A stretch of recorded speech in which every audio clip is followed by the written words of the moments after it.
नमस्कार दोस्तों, अटल अनुसंधान अकादमी यूट्यूब चैनल में आप सभी का हार्दिक स्वागत है। दोस्तों, सुबह के इस वीडियो में प्रतियोगी जीवन से संबंधित विभिन्न महत्वपूर्ण सूचनाओं को लेकर के आपके सामने उपस्थित हुआ हूं। तो आइए देखते हैं ऐसी कौन कौन सी महत्वपूर्ण सूचनाएं हैं। दोस्तों, सूचनाओं को विस्तार में शुरू करने से पहले एक महत्वपूर्ण बात, आज गणतंत्र दिवस है। आप और आपके परिवार को मेरी तरफ से गणतंत्र दिवस की हार्दिक शुभकामनाएं। जय हिंद, जय भारत। अब सूचनाओं पर विस्तार से नजर डालते हैं। तो पहली सूचना यहां पर आप देख रहे हैं, दिल्ली सरकार शिक्षकों की अंग्रेजी भाषा शिक्षण क्षमता बढ़ाएगी, 21वीं शताब्दी के शिक्षण कौशल में किए जाएंगे विकसित। दिल्ली सरकार शिक्षकों की अंग्रेजी भाषा शिक्षण क्षमता को बढ़ाएगी, शिक्षकों में 21वीं शताब्दी के शिक्षण कौशल विकसित किए जाएंगे। सरकार ने इसके लिए टीचिंग फॉर 21 सेंचुरी तथा content language integrated learning skill नाम का सर्टिफिकेट प्रोग्राम शुरू किया है। दिल्ली के 9 महिला कॉलेजों के 700 शिक्षकों के लिए यह pre service teacher development program शुरू किया गया है। उप मुख्यमंत्री मनीष सिसोदिया ने सोमवार को अमेरिकी minister counsellor for republic affairs David Kennedy के साथ इस प्रोग्राम की शुरुआत की। अमेरिकी दूतावास के क्षेत्रीय अंग्रेजी भाषा कार्यालय की ओर से संचालित इस कोर्स की अवधि 10 सप्ताह की है। इस अवसर पर मनीष सिसोदिया ने कहा कि हम भविष्य के शिक्षकों को प्रशिक्षित कर रहे हैं जिससे वह बच्चों को अच्छी शिक्षा दे सकें। उन्होंने सरकारी स्कूलों के छात्रों के लिए साथ बातचीत करने के लिए अमेरिका के निर्वाचित राष्ट्रपति और अमेरिकी महिला को भी आमंत्रित किया है। उप मुख्यमंत्री ने कहा कि यदि शिक्षक बेहतर भाषा ज्ञान और 21वीं सदी के कौशल से लैस होंगे तो वह हमारे छात्रों को भी उन्नत शिक्षा देंगे। इस पाठ्यक्रम के जरिए हम शिक्षण के नए तरीके सीखने के लिए पूर्व सेवा प्रशिक्षु अध्यापकों को हर तरह की सहायता एवं प्रशिक्षण प्रदान करेंगे। इस अवसर पर अमेरिकी minister counsellor for republic affair David Kennedy ने कहा कि आर्थिक विकास और छात्रों के विकास के लिए अंग्रेजी एक महत्वपूर्ण भाषा है। तो इस प्रकार से दोस्तों, दिल्ली सरकार द्वारा ये प्रशिक्षण शुरू किया गया है। ऐसे प्रशिक्षण की जरूरत पूरे देश में है और ऐसे कौशल जो है सभी शिक्षकों के अंदर विकसित किए जाने चाहिए। इसके बाद दोस्तों अगली खबर है, बोर्ड के 50 टॉपर पीएम के साथ देखेंगे परेड। 10वीं और 12वीं के मेधावी पहुंचे दिल्ली, केंद्रीय शिक्षा मंत्री रमेश पोखरियाल से मुलाकात आज होगी। यहाँ पर आप देख रहे हैं यूपी बोर्ड के टॉपर छात्र हैं यहाँ पर आप देख रहे हैं बोर्ड परीक्षा के टॉपर इस बार गणतंत्र दिवस की परेड प्रधानमंत्री के साथ देखेंगे। बुलंदशहर से पहुंचे छात्र छात्राएं। 72वें गणतंत्र दिवस की परेड 2020 में 10वीं और 12वीं की बोर्ड परीक्षा के 50 टॉपर प्रधानमंत्री नरेंद्र मोदी के साथ बैठकर देखेंगे। ये मेधावी पीएम बॉक्स में ही बैठेंगे, उन्हें उनसे मुलाकात का भी मौका मिलेगा। केंद्रीय शिक्षा मंत्री रमेश पोखरियाल निशंक मंगलवार दोपहर 2 बजे इन टॉपर से बात करेंगे। ये सभी दिल्ली पहुंच चुके हैं और होटल में ठहरे हैं। इन्हें परेड में शामिल होने पर सर्टिफिकेट मिलेगा। नई शिक्षा नीति 2020 लागू होने की प्रक्रिया के बारे में इन्हें जानकारी दी जाएगी। तो दोस्तों, यदि इस प्रकार की एक्टिविटीज़ छात्रों के लिए की जाती हैं, छात्रों को अवसर दिया जाता है, तो छात्रों को मनोबल बढ़ता है और वो और भी ऊंचाइयों को छूते हैं। इसके बाद अगली खबर है, एएसपी क्राइम को पर्चा लीक मामले की जांच। 69,000 सहायक शिक्षक भर्ती, स्पेशल सीजीएम ने किया आदेश, 10 जनवरी तक मांगी आख्या। तो दोस्तों, जैसा कि आप जानते हैं कि 69,000 शिक्षक भर्ती पूरी तरह से समाप्त हो चुकी है। सभी चयनितों को लगभग नियुक्ति मिल चुकी है और तीसरी काउंसलिंग का अब इंतजार है। वहीं पर भर्ती में अभी भी देखिए जांच की आख्या मांगी गई है। जिला न्यायालय ने प्राथमिक विद्यालय में 69,000 सहायक अध्यापक के पदों पर भर्ती से संबंधित प्रकरण में पर्चा लीक होने की हुआ परीक्षा की प्रक्रिया में अनियमितता किए जाने के संबंध में मुकदमा दर्ज किए जाने की अर्जी पर सुनवाई के बाद एएसपी क्राइम को जांच कर 10 फरवरी तक आख्या प्रस्तुत करने को आदेश दिया है। यह आदेश स्पेशल सीजीएम प्रज्ञा सिंह ने वादी के अधिवक्ता मनीष खन्ना एवं संदीप मिश्रा को सुनकर दिया है। प्रकरण कर्नलगंज थाने का है। वादी आईपीएस अधिकारी अमिताभ ठाकुर की ओर से न्यायालय में CR पीसी की धारा 156 के तहत अर्जी प्रस्तुत कर राजू पटेल आदि के खिलाफ धोखाधड़ी और आईटी एक्ट से संबंधित मुकदमा दर्ज करने की याचना की गई है। अर्जी में कहा गया है कि प्राथमिक विद्यालयों में 69,000 सहायक भर्ती के पदों पर भर्ती से संबंधित प्रकरण में परीक्षा की प्रक्रिया में अनियमितता हुई थी, जिसका परिणाम आने पर और श्राप हो गया था। वादी ने 28 मई 2020 को कर्नलगंज थाने में मुकदमा दर्ज कराने की अर्जी की थी। मुकदमा दर्ज न होने पर 10 जून 2020 को कोर्ट में प्रार्थना पत्र प्रस्तुत किया था। अर्जी में कहा गया है कि 6 जनवरी 2019 को परीक्षा विभिन्न जनपदों में आयोजित की गई थी। परीक्षा सही ढंग से संचालित नहीं की गई। परीक्षा होने से पूर्व ही पर्चा लीक हो गया था और सोशल मीडिया में प्रचारित हो गया था। परीक्षा में कई प्रकार की गड़बड़ी की गई थी, जिसके संबंध में साक्ष्य प्रस्तुत किए गए हैं। कोर्ट से प्रकरण की गंभीरता को देखते हुए मुकदमा दर्ज करने का आदेश दिए जाने की याचना की गई है। न्यायालय में प्रकरण की सुनवाई के बाद अपने आदेश में कहा है कि इस मामले में एएसपी क्राइम से जांच कराया जाना आवश्यक है।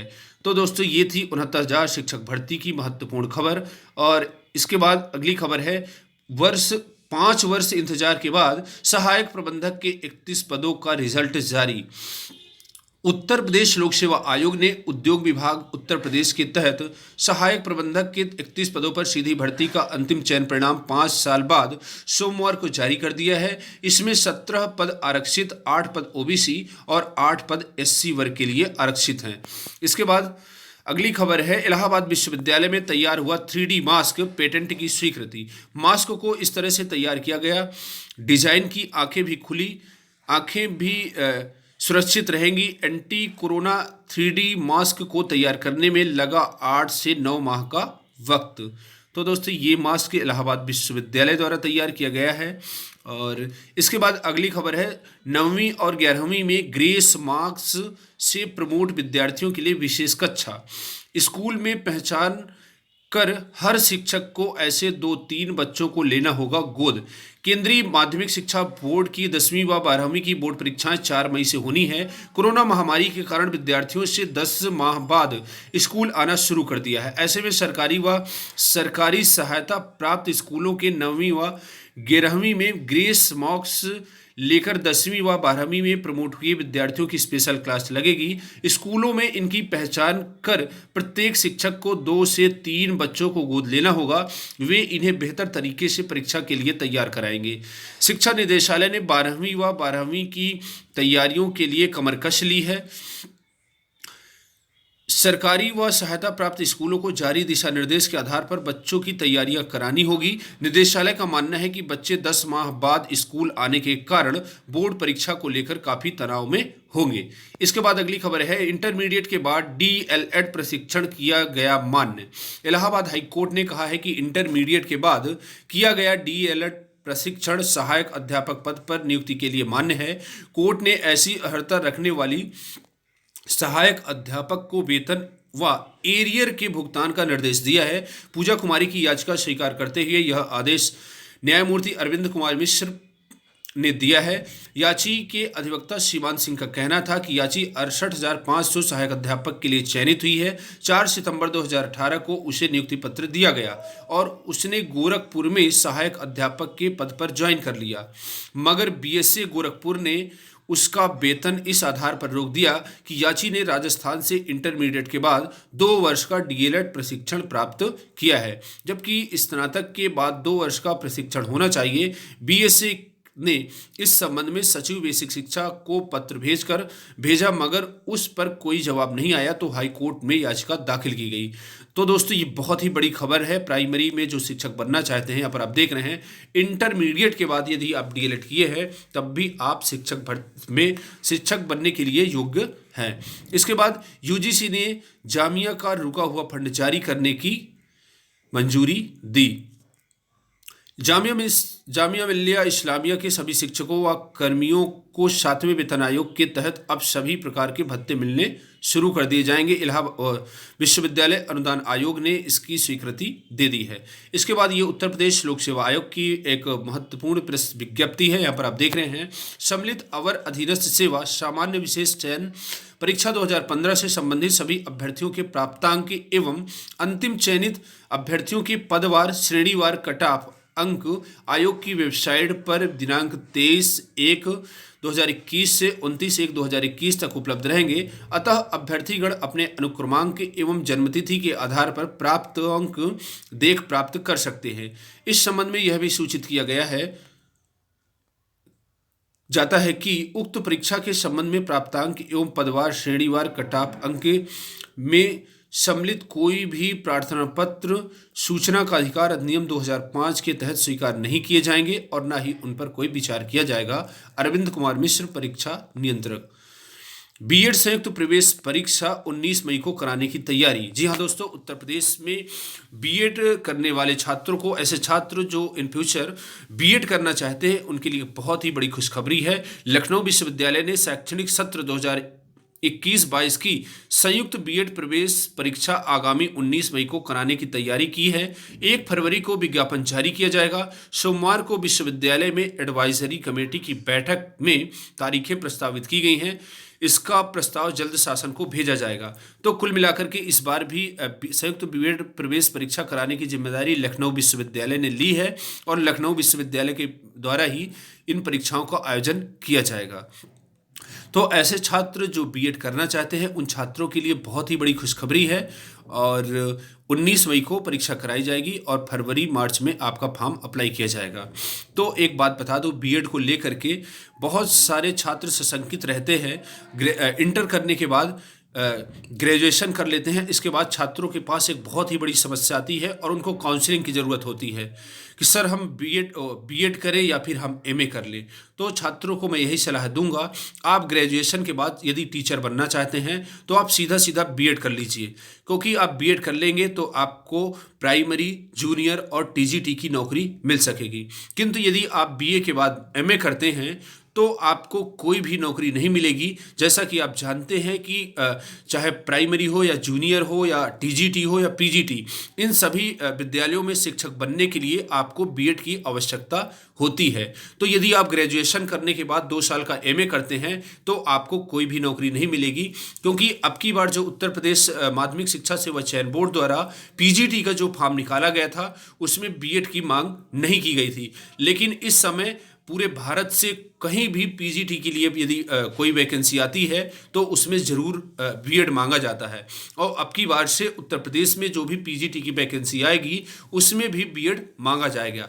इसलिए मैं आपको सलाह देता हूं कि आप ग्रेजुएशन करने के बाद पहले सीधे बीएड कर लीजिए और जब आप बीएड कर लेंगे तो 3 नौकरी आपके हाथ में होगी, प्राइमरी, जूनियर और टीजीटी की। और इसके बाद आप एमए कीजिए और इसके बाद आपको 4 नौकरियां मिलेगी। कुछ छात्र पूछते हैं कि सर बीटीसी करूं या फिर मैं बीएड कर लूं। तो मैं आपको बता दूं, यदि आप बीएड करते हैं तो आपके हाथ में 4 नौकरी होती है, प्राइमरी, जूनियर, टीजीटी और पीजीटी। लेकिन यदि आप बीटीसी करते हैं तो बीटीसी सिर्फ प्राथमिक विद्यालय के लिए ही योग्य होते हैं। तो इसलिए जो छात्र बीएड करना चाहते हैं उनके लिए बहुत ही बड़ी खबर है, खुशखबरी है। एक यहाँ पर फरवरी में इसका नोटिफिकेशन जारी होगा और मार्च में अब फॉर्म अप्लाई किए जाएंगे और 19 मई को परीक्षा कराई जाएगी। इसके बाद अभ्यर्थियों ने परीक्षा की तारीख बढ़ाने की लगाई गुहार। इंजीनियरिंग की सबसे बड़ी परीक्षा गेट यानी graduate aptitude test in engineering 2020 के आवेदकों ने अगले महीने फरवरी में प्रस्तावित इस परीक्षा की तारीख आगे बढ़ाने की गुहार लगाई है। उनका कहना है कि कोरोना महामारी के कारण लॉकडाउन व अन्य पाबंदियां लगने से लंबे समय से कोचिंग संस्थान बंद है। अभ्यर्थियों की मांग अप्रैल या मई में यह परीक्षा कराने जाने की है। इंटर के बाद डीएलएड सहायक अध्यापक पद के लिए मान्य।